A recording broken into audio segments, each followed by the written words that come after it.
everybody, my name is Jessica Holyfield. I'm a professional dance choreographer and dance educator based out of the southeast of the United States. We're taking a look at SHINee's Love Like Oxygen official dance version music video form, and I'm very excited about this because the choreographer for this one is also RINO Nakasone, and she was the one behind the replay choreography, and I was very much a fan of that one, especially for the era that we're in. It is just, it's giving. It just makes me feel so nostalgic in the best way possible. Definitely has some Michael Jackson essences behind her movement, but not teetering so much where it feels replication based, right? It feels very SHINee based, if that kind of makes sense. And so I'm excited to not only take a look at SHINee's take of the choreography, but also a little bit of excerpt from RINO herself, because I feel like those people who probably really enjoy these choreographies, they may not know exactly who choreographed them, and I think it'd be really nice before I get into an analysis on SHINee, getting a chance to kind of showcase the spotlight on RINO, because I always love seeing choreographers give their creative perspective in this way. So I think without further ado, we're going to go ahead and check this out.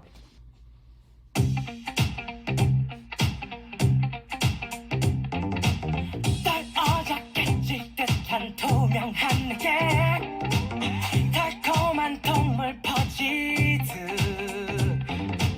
하얗게 얼어붙은 내 오랜 산조각 너의 가슴 속 깊게 퍼져도 잡은 듯할 때 파고드는 그놈의 비는 날카로운 산소 같은 난 너만을 의심며 다시 내뱉을 수 없어 이 잔인한 고통 속에 내가 죽어가고 있잖아 차갑고 시리도록 투명한 너를 마시고 또 마셔봐도 하얗게 질리도록 달려온 것만큼 너란 사랑의 목이 말라 잡은 듯할 때 스며드는 서서히 습격 이 부드러운 산소 같은 난 너만을 의심며 다시 내뱉을 수 없어 이 잔인한 고통 속에 내가 죽어가고 있잖아 같던 사랑 달콤해 Okay, with the outfit change. 같던 나의 진심은 얼음 같던 유혹 달콤했던 눈물 아름답게 날 주고 산소 같은 난 너만을 의심며 다시 내뱉을 수 없어 이 잔인한 고통 속에 내가 죽어가고 있잖아 그래도 사랑의 아픔 위독한 슬픔 잊어버린 나의 얼굴 속에 그 눈물 날아가버린 결국 날 버린 나를 갈아버린 수도한 향기 그게 없이 숨이 막혀 갈수록 짙어 산소 같은 내길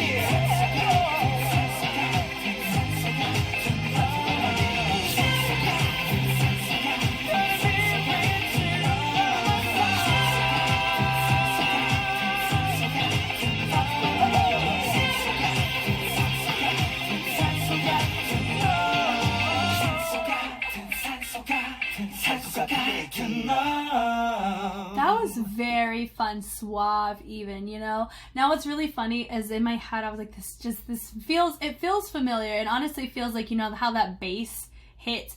It reminds me, I grew up watching a show called Arthur, and it was a cartoon of like that era kind of shows, and that mixed with High School Musical. It kind of gives off a mix of those two things put together. If High School Musical was in 1999, it would sound like this. Now, I know some people have said that K-pop around this era and earlier, I feel, well, no, honestly, Gen 1 definitely felt like K-pop was kind of behind the times, if that makes sense, where a lot of things that are promoting here are things that were in the US in the early 2000s. It's kind of some things that I was hearing, but then once we hit Gen 2, Gen 3 especially, we started to kind of not catch up, but there did become a shift where K-pop started to be an influencer and a trendsetter in a lot of cases too. So all that to say, this was really such a fun watch, especially just hearing the track as well. Now it's time to take a look at RINO killing it.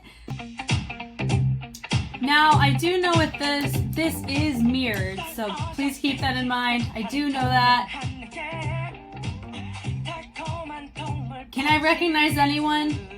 No, of course not.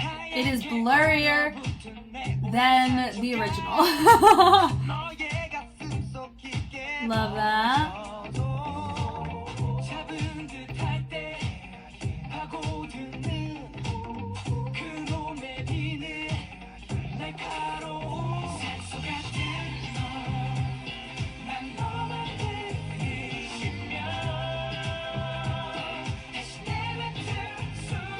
Yeah, do you see the opposition and how they're hitting a lot of the transitions? Look at that.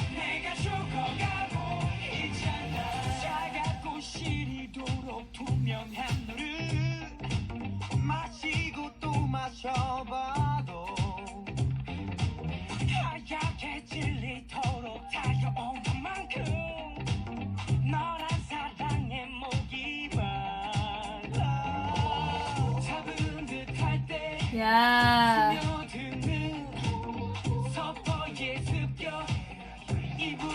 Now, are these dancers the cleanest together? Not 100%, but you can definitely see there is a bit of an essence elevation with some of these movements, especially that transition you saw with the footwork especially. I know our dancer in the center is not quite as clear with the movements. Once again, this is a demo.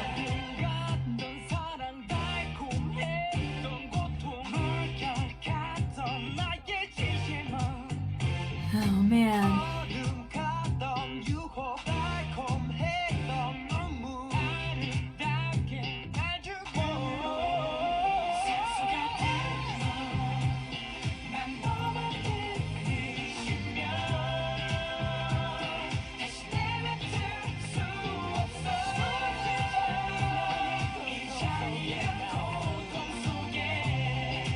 Yeah. Nice, and I see that they did a little word, like a little play on that tonal color of that bass for sure. Oh man, bless our dancer over here.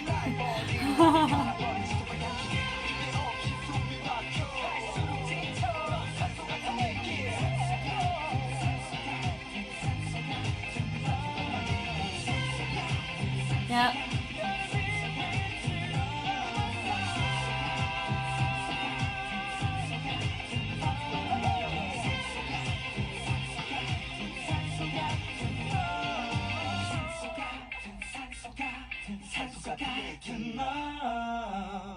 Fun. I mean, yeah, it's definitely, I mean, if we're looking at cleanliness, SHINee's definitely cleaner, but you can see here there is a little bit of like I've already kind of mentioned, there's definitely a lot of presence, especially what I was talking about in replay, that usage of that torso and really making it full in opposition with what's going on in the lower half really helps accentuate and fill up that part of the music that you want to hit with that groove as you transition a lot more effectively. And you got to see that symptom-wise, at least here. Let's go ahead and go back to SHINee.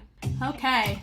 So, this very beginning, you can definitely see, and this actually ties into kind of my original, not an original point, but something that I do see in studios a lot, and I have to have this conversation with my own students every year. Now, my students, they don't train as extensively on one routine or a comeback or choreography like this. Not in a K-pop format, not in a demo format either. Whenever you do studio choreography in a competition scene, a lot of times you do have a blocked out amount of time per week to work on that said routine, and then other parts of your week are deemed to curriculum and building other facets of your technique. And something I've learned, I don't know if second generation is applicable to this, but I do know with the third through fifth, I did hear that a lot of times once a group debuts, they don't quite have as much time to refine, continue their education, continue to grow outside of the busyness of the schedule that they have with comebacks, with performances, things like that. Like, they're able to learn new things, but that's through a comeback, not from independent study. And they could just be isolated depending on the company. I'm not quite sure about that to that degree, but that is something that I feel with dancers in the studio scene, that's something they are allotted throughout the year, is they do get to continue to grow and further their education while refining choreo. So in this case, I'm not quite sure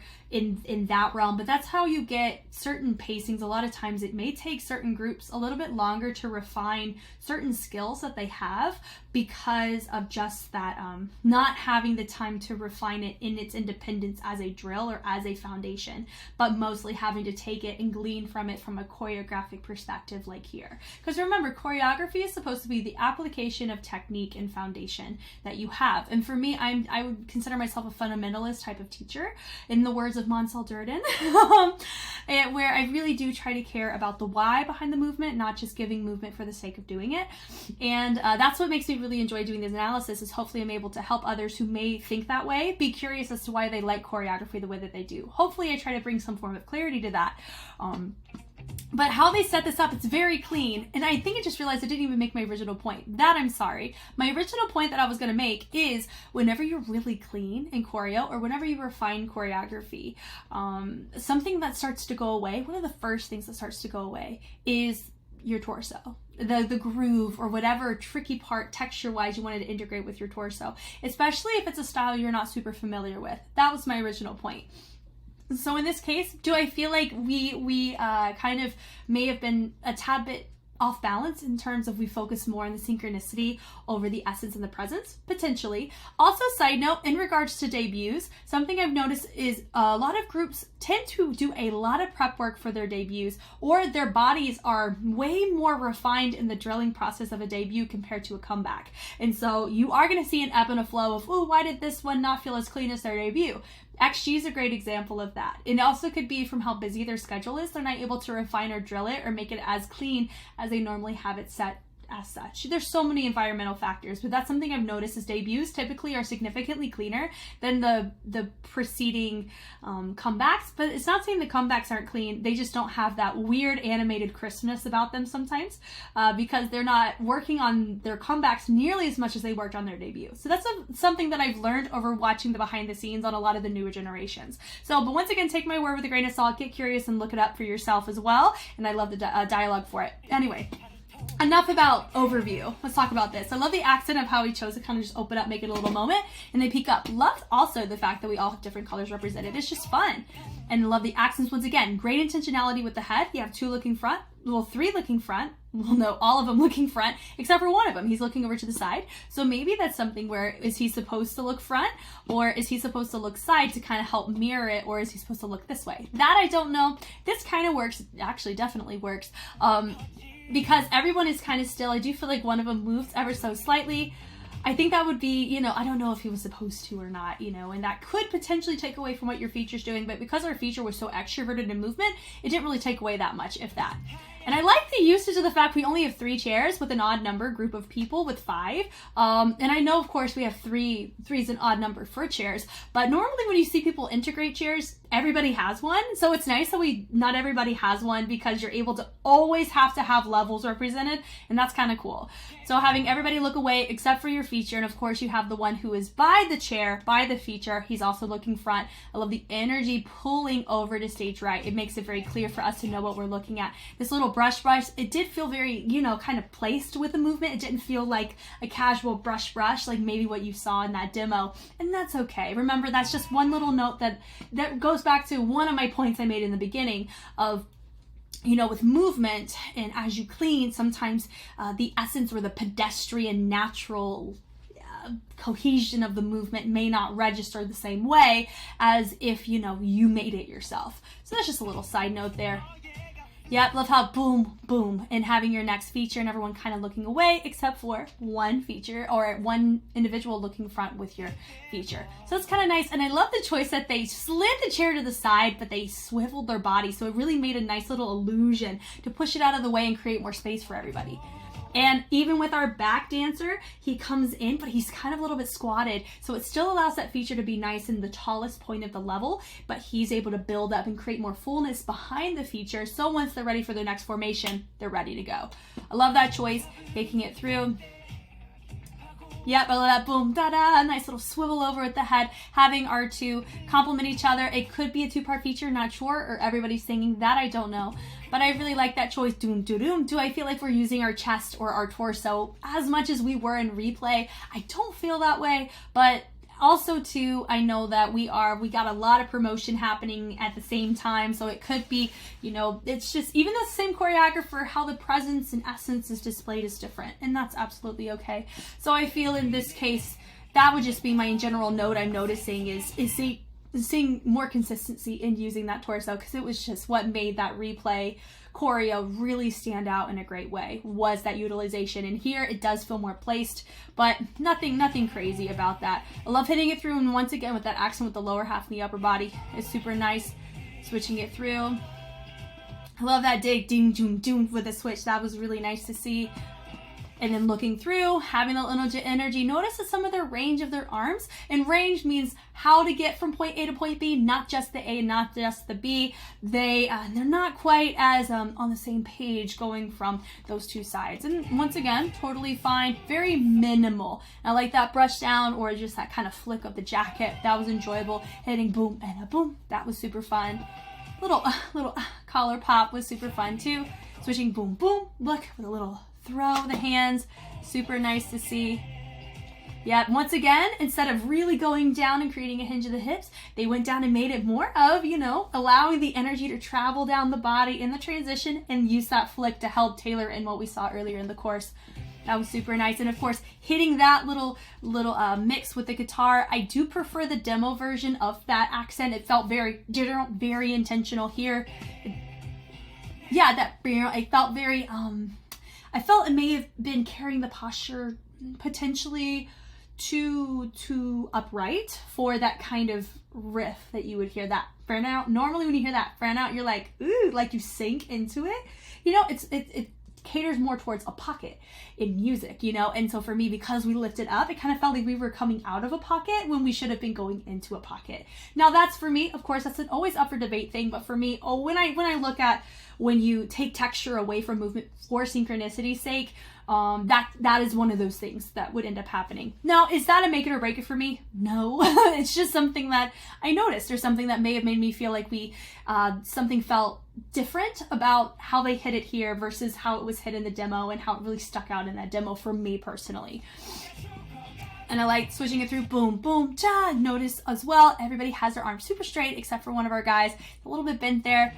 But then we bring it through. Love the throw of the energy over to stage left. Love that. Of course, different reveal this time coming from stage right. I know in replay we had a lot of it coming from the center and from our stage left. So it's nice to have a stage right representation with the levels dropped down a little bit more. We can also tell that we have a really nice lunge action taking place with a lot of him. He's really opening up his chest, and that's why his look looks different than, let's say, his look, because his look, you know, is just more of a crunching happening in the core and more of a bend of the arm. Here's the thing, both look fine. Those will be something that if I was in a position where I was working with them, here's the thing, I was in middle school whenever this came out, so I shouldn't have been working with them anyway. But if 27-year-old Jess was 27, taking a look at them here at in the space, that would be something that I would look at and say, which one feels more comfortable to you? Because for me, I think the beauty of working with artists, or the potential beauty of working with artists, remember, I do not have nearly as much experience with it, but if I were to work with artists, this is something that I would want to integrate for myself, is I would want to make the artist feel comfortable, but also maintain the integrity of the intention of the choreography. And this is a moment where the integrity or blueprint is you're on the ground, you have an accent of the knee, and you have your arm down, and your body is protruded over to the right side. Question is, how comfortable do you want to be? Do you want to make it look this more of a concave kind of look, or do you want it to look more stoic and fresh? For me, I would say maybe they were trying to go for the more poised position, but notice some of them are a little bit more upright. It could also depend on what you're doing in context before and after the movement. So this would be another note that I would say. What are we doing after this movement? This one is a little bit trickier to get up out of. Not impractical, but definitely takes more time, even if it's a millisecond compared to here. Here it feels like we're getting in a really quick prep. We can come up very easily if needed. This one feels like a right in between. So notice that these are three very different types of movements or holds within a pose. So that's why this may not feel as crisp and clean as some of the moments you saw from replay, or maybe some of their other work that we're going to see in the future. So, but that's just my little note. That would be something if I was working with them as a movement director or as a cleaner, somebody who cleans choreography, which is mostly that's one of my specialties in my day-to-day, and that's something that is a specialty or expertise of mine, is cleaning choreography. And that's something that I love, because you're able to grow within foundation and fundamentals by cleaning choreo. That's just, I could talk about it all day. But going here, even notice you see that some of them come up a little bit quicker than others. That would be another reason why, as to that may happen, is because how people are sitting in that preparation are different. Now we have a new reveal. Spacing was just a smidgen off over on stage left. How you can tell is the spacing in between your dancers. Now, notice these feel pretty even, and this one feels like an outlier. So that's why I would suggest that maybe my dancer right here just needs to scoot in just a smidge, probably be about right here, and he'll be sitting pretty. But it's very minimal once again, and because everybody's facing the back except for your feature, it's very easy for us to tell who your feature is. Bringing it back, boom, notice that they locked in those arms to tilt it down to the side. Really nice to see there. Yeah, right there. Right now with an accent with the legs and the upper body, that was a nice choice.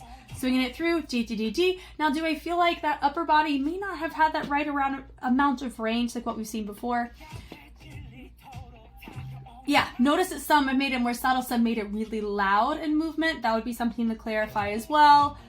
Yeah, hitting it through. They do have a kind of a trend, it could be a choreographer choice, of that heel drag across the floor versus the toe drag. That's something I noticed in their shamrock. That's what caught me in a really, really cool, good ways to see how they did the shamrock with the heel versus the toe or the ball of the foot. Here in this case, they just did more like that kind of slide across the floor in the heel, which is nice. Everybody's nice and still, except for the one that is facing front and singing, which I love. Right here, boom, doo doo doo. And notice we do have a little bit of a popping accent here. My gut tells me this may be Taemin and this may be Minho. I could be completely wrong. Please forgive me. They got blurry faces. But notice when you take a look at his shoulders and how he chooses to hit a lot of these tutting positions, he's using his shoulders. And from here, it's like the chest pit, right? There's like that little extra little pit that happens right by your underarm. And where your chest is, there's like that little area. That's definitely like, if you engage there, that's something that I've been taught in popping to make your pop more full and involved through the whole arm. So if you notice right here, he has that, and you can tell because of how his tricep hits in that particular move. So my gut tells me that may be Taemin. I could be wrong though. But I really love seeing that though. That was a nice moment. I feel like I would wish that both of them shared that. And the reason why I appreciated that is because in the demo you did see that little influence, how they hit those top positions. It's just, that's nice. I wish that both of them did it with that type of essence, but it was nice to at least see one of them do it.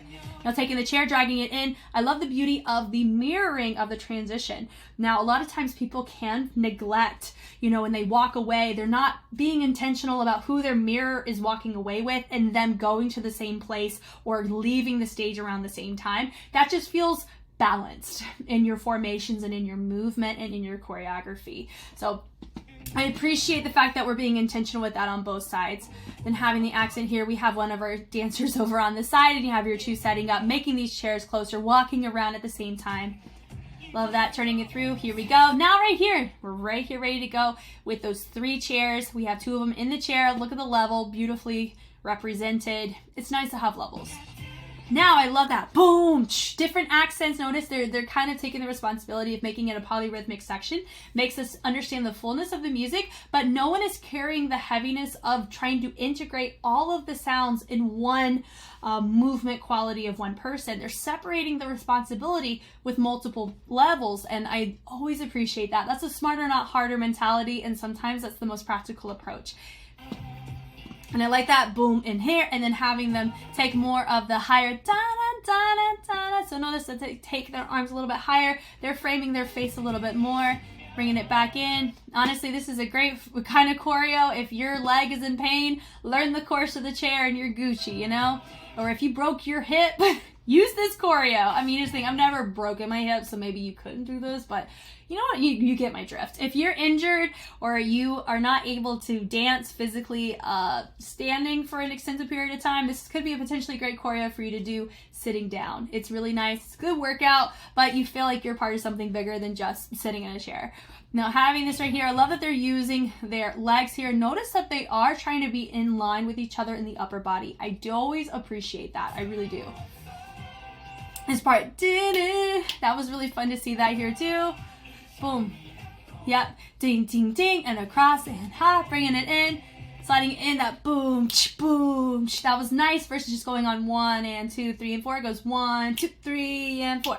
It was nice. It feels like we're being intentional with how they're holding the music, the type of pull and the tension that they have with the rest of the track. It's really nice to see. Dragging it in, but now we have it in the corners. We have a nice little outfit change. Super fun. And this feels more placed than the replay one where it was just such a drastic cut. Bless it. But it didn't bother me as much. But it's nice to see the costume change here. It's really enjoyable. Love the moment here. They're all kind of hanging out. Some are downcast. Some are looking down to the side. Oh, that's fine. Little boom, boom. Nice. I love that. For me, it didn't feel as crisp and refined. It could be because of how the arms were initiated or used within that movement. So we can chalk it up to that.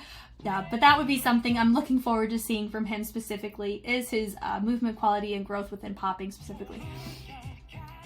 Yep. Da, da, da, da, da. I love that hold out. It's super fun to see. Yep, and then having everyone once again pause. So that's kind of our trend with the choreo, is everybody's absence of movement, but allowing your one feature to have their movement. It's a really great way to kind of save energy, but create moments. So I think that's really fun, and it does make it different than what we've seen from replay. Yep, in usage of the chairs, he comes up, we have one person dive a little bit down, so we still have those levels represented. Then we have those chairs being moved in a really nice way, nothing crazy, everybody facing the back except for one of your features.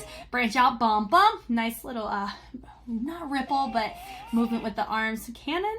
Not really a cannon, but switching it through, boom. And I think it's interesting that we chose to go with this, like we folded it over here before we branched it out to somewhere else. That is a very interesting choice, but I don't mind it. It's definitely not a big issue for me, and I love whenever we get to see different tastes and teasers of different fundamentals like tutting in here. It's nice. It's a great way to showcase even their 90-degree angle. It's just nice to see the refinement. Here, it does feel, we bring it. I love the little scuff of that jacket. That was nice. It brought in exactly what we saw earlier with that fold down. And then having a nice little groove. But notice this one doesn't have as much of a rock involved in it as we saw from replay. But replay, remember, the type of genre of track is different. Here, it's definitely more on the more positive up and up side, and the R&B side of replay, it gave a different tone of movement. And so I would say kudos to RINO for showcasing the diversity between that. But also in this case, I think it's not rigid, but a lot of the bounce is more of an up bounce here, It's definitely, it's chill. You could have a little sea-walk action in here, but definitely the context doesn't quite ask for that. And I think that's totally fine. Yeah, and I think for this too, a lot of us are pulling from the chest. Normally when we see these groups, we see it pull, I guess from the chest, we're looking at the entirety of the chest in the opposition of the hand. And I think it's interesting to see because we're not seeing that counterbalance of the usage of the back, and that's probably why this feels very, very open, or I'm not quite sure. For this kind of groove, I'm used to seeing the hips as the accent and not the chest. I think that's what it is. Now, that's more so of just a preference thing, but that could be something if they wanted to make it come across a little bit differently or feel more full, if they use their hips as that accent point instead of the chest. But honestly, this still looks fine. If everybody makes the choice, it's a good call. Yep, bouncing down, boom, and up, boom. Yep, and sliding it around, hitting it through. Yep, love that. Yep, and notice that we have a really nice legato action happening right here with the chest. That was really enjoyable. Nice little same note that I'm going to say about the first time. Really wish that we could really go like there was more like an accent in play with the demo, that it just feels more like we're just kind of strumming versus actually going like replicating how that sound gets made. Yep, and of course we have a little pan out, everybody kind of doing their own thing, vibing it out, switching it through really feels like we're doing like an influence of a twist of flex, but not quite, not really that. Diving through. Yeah. Yep, so having this, I really like that. There's that little Boyz II Men R&B kind of vibe that does remind me similarly to what we saw in Replay. Then the action, pushing it away. Yeah, really nice hitting it through with a little rondejam action once again. Hitting through, nice little glide where they're kind of taking that glide, sliding it in, slide, and moving it around in the transition. And I love having them go to the back and then having them go to the side. So this is the kind of stuff that I was expecting a little bit more of, but we're kind of seeing it near the end. It is helping it build to a great place, so I don't quite have any qualms with it. Maybe observation of, I think it would really tie in the overall concept if we kind of bookended with this type of groove or kind of reinstatement, but it makes sense why we really wanted to accent and showcase those chairs, which is absolutely fine. And having it through once again, more choreo. This definitely is tailoring into that kind of pocket of energy that we were seeing from them in their previous work already. Love that. Notice right here, not everybody's kind of making the same choices. Some are, I think it feels like we're supposed to, but everyone's just kind of taking their own take on it, which I think is fine. As long as the lower half of the body is very clear, we can make more concessions with the upper body. Boom, you notice so some of us have a little extra syncopation taking place and we're going like we're hitting both, and some are just kind of sitting in that shoulder. That would be something to clarify with everybody. Yep, then we kind of move away. Dun, da, da.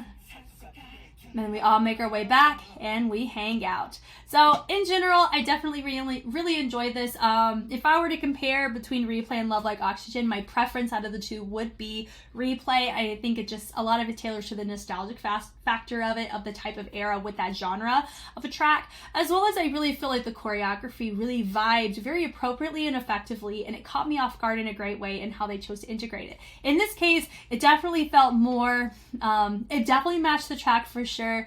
It definitely also felt like it was a hybrid of what I had mentioned before, of just different facets of my life in a media sense kind of coming together to create this type of track, and I did enjoy that, and I feel like the movement did cater to it pretty well. When you do look at the demo, however, like I have said, maybe just that integration of more of that essence, like with that strum or that riff that you hear from that bass guitar, if we could see a little bit more of that kind of presence of that torso and usage of the body to really sink into those movements, I think could really make this one feel more in the music versus dancing kind of on top of it at some points. Not the whole time, just a couple of times. But once again, I really liked this one. Thank you guys so much for taking the time to watch. If you want to see more SHINee, I am actively reacting to it at the time of me making this recording. And when this gets released onto YouTube, I do intend on releasing around 7 of SHINee's reactions as I make them onto YouTube as well as Patreon. But for the rest of them, because it's a SHINee marathon, are going to be exclusive to Patreon until they have a comeback. So if you're an individual who really is enjoying these analysis or are a part of them, or noticing that I only have 7 or a certain number of SHINee reactions on my channel, really good chance of the rest are on Patreon for you to take a look at, glean, and enjoy. I'm always looking forward to discovering new artists, and this group is not really a new artist to me, but they're new in the sense of me being in this position to take a look at their movement quality and seeing their growth over the years. And it's definitely hitting a little different than other marathons, and I do know it's because of the Gen 2 nostalgic factor of it and being very aware of this group on various levels. And so this is going to be very exciting. There's going to be some highs and lows into it, I already feel, especially when we teeter towards that 2017-2018 time period. I know it's going to be a little bit more sensitive for me, but I am looking forward to seeing their growth in this process, and I'm excited for your commentary along the way. Once again, I am Jess. Thank you so much for taking the time to watch, and I will catch you on the flip side. Bye!